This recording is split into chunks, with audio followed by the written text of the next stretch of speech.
Have you ever stood at the edge of a forest, as the sun begins to dip below the horizon, and felt a sudden, inexplicable chill? It's a feeling that has nothing to do with the temperature.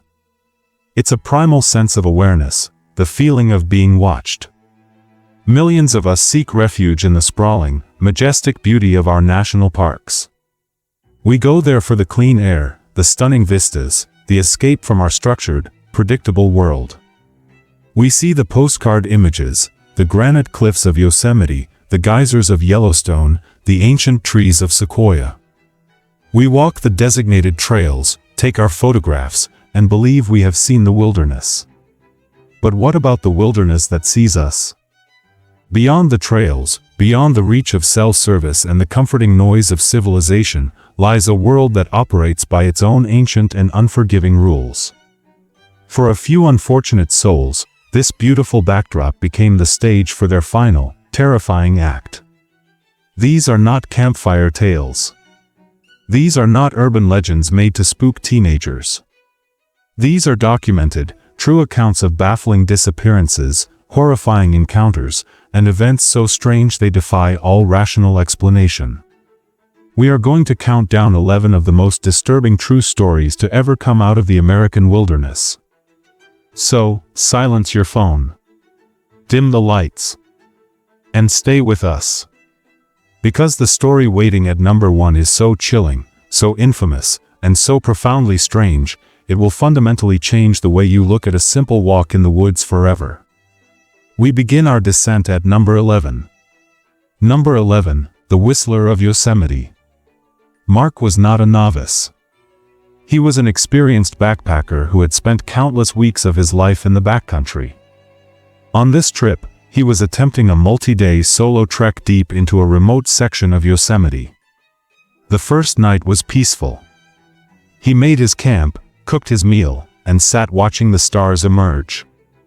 As true darkness fell, he heard it. A faint whistling. It was a simple, almost cheerful tune, and he assumed it was another hiker on a nearby trail.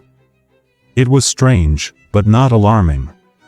The whistling continued, on and off, for hours. It seemed to move, sometimes closer, sometimes farther away, circling his campsite in the pitch black. The next day, he hiked another 8 miles, pushing deeper into the wilderness, leaving the memory of the whistler behind. As he set up his second camp, a deep sense of isolation set in. He was truly alone. To break the silence, he started humming an old, half-remembered tune from his childhood. And then his blood ran cold. From the dense woods just beyond the light of his fire, he heard it again. The whistling. But this time, it wasn't a random tune. It was whistling back the exact melody he had just been humming. A perfect, note-for-note mimicry. Panic seized him. This wasn't a person.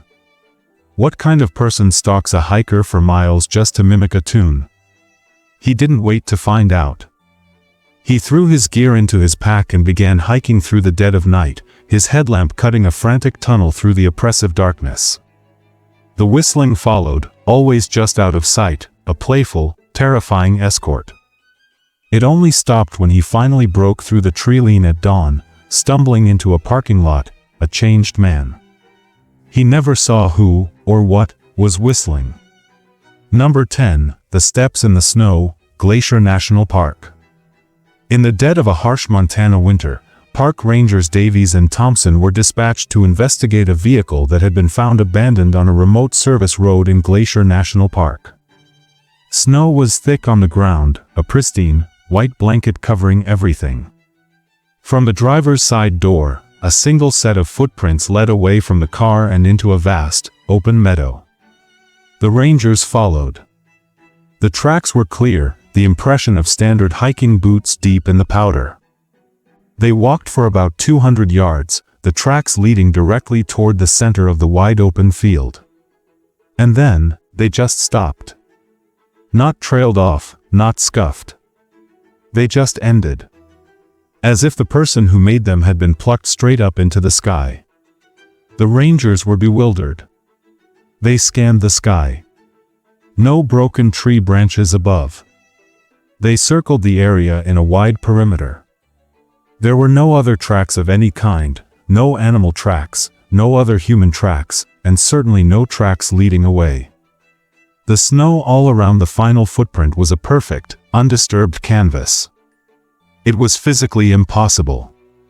A person can't just vanish from the middle of an open field, leaving no trace. But that's exactly what happened. The owner of the car was never seen or heard from again. Number 9. The sudden, deafening silence, Olympic National Park. An expert ornithologist, a man who had dedicated his life to the study of birds and their sounds, was deep in the whole rainforest of Olympic National Park. It's one of the quietest places in the United States, but it's a living quiet, filled with the gentle hum of life. The chirping of birds, the buzzing of insects, the rustle of wind through the ancient, moss-covered trees. He was focused on identifying a specific bird song when it happened. In an instant, every single sound stopped. The birds went silent. The insects went silent. The wind died. An unnatural, total, and deafening silence fell over the forest. He described it as a physical pressure in his ears, a vacuum where sound should have been. The feeling was not one of peace, but of intense, primal dread. It felt, he said, like the entire forest was holding its breath, hiding from a predator he couldn't see. He froze in place, terrified to move. For 5 solid minutes, the world was utterly mute. Then, as suddenly as it stopped, the sound rushed back in. The birds started chirping again, the insects resumed their buzzing, as if a switch had been flipped. The experience so unnerved the seasoned expert that he packed his equipment and left the park that day. Number 8. The Ranger's Cryptic Warning, Yellowstone. A family was just beginning their vacation in Yellowstone. As they passed through the entrance gate, they were greeted by an old ranger. He was a man who looked like he'd been carved from the park itself, leathery skin, a grim face, and eyes that seemed to hold 100 years of secrets.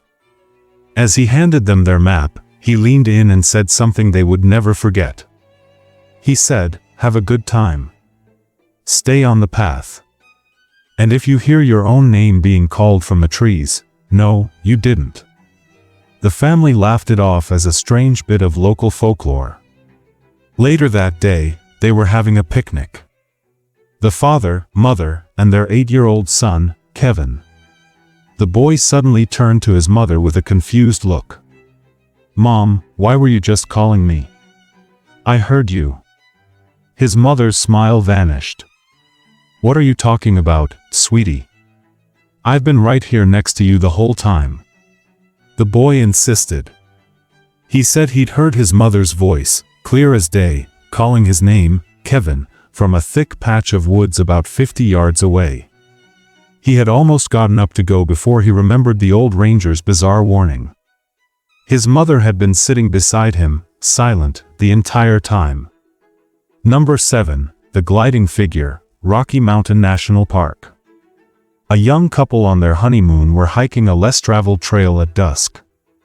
They were taking photos of the alpine glow on the mountains when the husband noticed movement on a ridge across the valley. It was too far to see clearly, but it was unmistakably a tall, dark, humanoid figure. What was strange was its movement. It wasn't walking or running. It was gliding. It moved with an impossible speed and smoothness down the rocky, uneven terrain, covering ground far faster than any human or animal could. They watched, mesmerized and terrified, as the figure flowed down the mountainside. It never stumbled. It never slowed. It just moved like a shadow projected on the landscape. It disappeared into a line of trees at the bottom of the valley. They waited, their hearts pounding, expecting to see it emerge on their side of the valley. It never did. They hiked back to their car in near sprint, constantly looking over their shoulders, feeling like they had seen something that was not meant for human eyes. Number 6. The Man with the Wrong Face, Great Smoky Mountains. This story comes from a park ranger who heard it from a terrified family. A mother and father were hiking with their 2 young daughters. They stepped off the trail for a moment to admire a waterfall. When they turned back, their 6-year-old was talking to a man. The parents immediately called out to her. The man looked up, and the mother said she almost screamed. His face was all wrong. The proportions were off. His eyes were too far apart, his mouth too wide. It looked like a poorly made mask, except it blinked and moved. He smiled a wide, unnatural smile, gave a little wave, and then turned and walked away into the trees with a strange, jerky gait. They grabbed their daughter, who was crying. She said the man's voice didn't sound right either, that it was like a bumblebee talking. They reported the incident, but no trace of the man was ever found. What do you think is happening in these stories? Is it misidentification? Hallucination? Or is it something else? We're about to enter our top 5. These are the cases that are not just encounters, but are backed by physical evidence and have resulted in some of the most enduring mysteries in the history of the national parks. Number 5. The cabin that shouldn't exist, Denali National Park. 2 climbers were deep in the Alaskan wilderness of Denali, caught in an unexpected, ferocious blizzard. Disoriented and facing hypothermia, they were on the verge of death when they stumbled upon it, a small, rustic cabin. It was a miracle. The door was unlocked. Inside, it was Spartan but clean. There was a stack of firewood, some canned food, and a logbook on a small table. Overjoyed, they built a fire and ate. Curious, they opened the logbook. The first entries were normal, dating back years, detailing weather conditions and wildlife sightings. But as they read closer to the present, the entries became frantic, paranoid. One read, "It knows I'm in here. It walks around the cabin all night. Don't look out the window after dark." The final entry, dated just 2 days before their arrival, was a single, terrifying sentence scrawled in a shaky hand, "It has the face of my wife." The climbers spent a sleepless night, huddled by the fire, imagining every sound outside was the thing from the logbook. At first light, they left, marking the cabin's location on their GPS. When they were finally rescued and debriefed, they told the rangers about the cabin that saved their lives. The rangers looked at them, completely baffled. They pulled out their official maps of the area. According to their records, and every survey ever conducted, there was no cabin, nor had there ever been a cabin anywhere in that entire valley. Number 4. The hiker's final photos, Grand Canyon. A digital camera, weathered and cracked, was found by a hiker, wedged in a deep crevice in a remote part of the Grand Canyon. It had belonged to a young man from Germany who had been reported missing 2 years prior. The Park Service managed to recover the data from the memory card, hoping it would provide clues to his disappearance. The first 100 or so photos were exactly what you'd expect: beautiful panoramic shots of the canyon, selfies of the smiling hiker, pictures of wildlife. A visual diary of a man in awe of nature. Then, the tone of the photos changed. There were several blurry shots of the trail behind him, as if he were checking to see if he was being followed. Then came the last 3 images. The third to last was a panicked, badly framed selfie. The man's face was pale, his eyes wide with sheer terror. The second to last photo was taken from inside his tent, looking out the zippered flap, but it was shaky and dark. And the final image was pitch black. Investigators initially thought it was a pocket shot. But a digital forensics expert decided to crank the exposure and contrast levels to the absolute maximum. As the image slowly brightened, a shape began to emerge from the noise. It was the faint silhouette of a figure standing directly over the tent. It was impossibly tall and unnaturally thin. And it was looking down at the camera. Number 3. The staircases in the woods. This isn't a single event, but a phenomenon reported by dozens of park rangers, search and rescue officers, and backcountry hikers across North America. The story is always the same. Deep in the forest, miles from any known road or ruin, people find them, perfectly constructed staircases. They are just there, standing alone, leading to nowhere.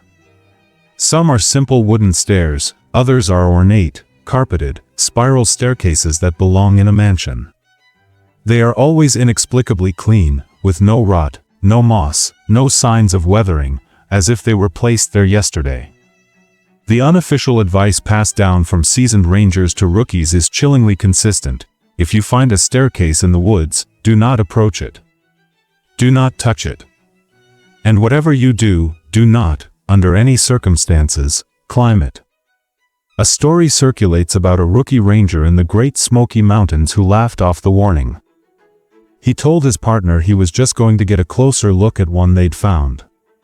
His partner turned away for a moment, and when he looked back, the rookie and the staircase were both gone. Number 2, the perfectly made bed, Sequoia National Park. Ida Gilbert was a 68-year-old retired librarian and a highly experienced camper. She knew the wilderness. In 1987, she went on a solo camping trip in Sequoia National Park, a place she had visited many times. When she failed to check in with her family, a search was launched. Search teams expected to find a scene of an accident, a fall, perhaps, or an animal attack. What they found instead was far more disturbing. Her campsite was immaculate. Her half-eaten breakfast and a cup of coffee sat on her camp table. Her favorite book was placed neatly on her chair, a bookmark holding her place. Her wallet, keys, and all of her camping gear were present and accounted for. The most unsettling detail was her sleeping bag. It was laid out inside her tent, fully zipped, and smoothed over perfectly, as if it were a freshly made bed in a hotel room. It looked like Ida had woken up, started her morning routine, and in the middle of it, simply evaporated. There were no signs of a struggle, no tracks leading away from the camp, nothing. It was a scene of perfect, ordinary peace. The only thing missing was Ida Gilbert herself. She was never found. Before we arrive at our final, most disturbing story, it's worth asking the question, why? Why do these accounts shake us to our core? It's because they represent a fundamental violation of reality as we know it. In our daily lives, there is cause and effect. There are explanations. But the wilderness is different. It is ancient, indifferent, and it does not care about our rules or our logic. These stories suggest that just beyond our perception, there are things that mimic our voices, things that move in impossible ways, and places where the laws of physics seem to bend or break entirely. They peel back the beautiful veneer of the world and show us the terrifying truth: we are small, fragile guests in a house that is not our own. And sometimes, we wander into a room where we are not welcome.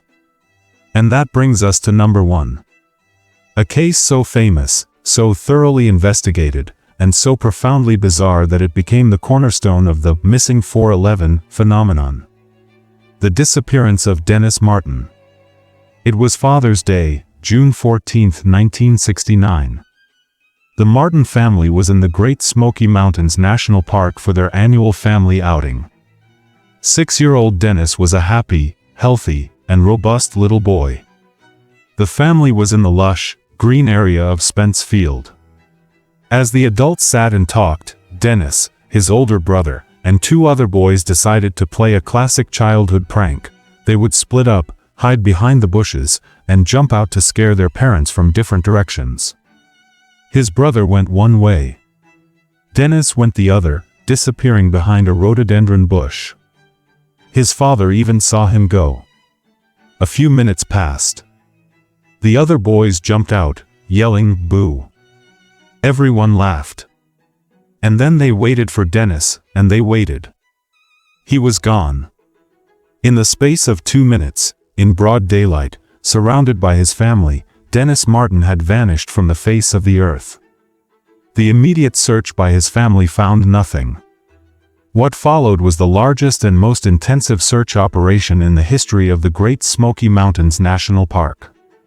The FBI was called in. The National Guard was deployed.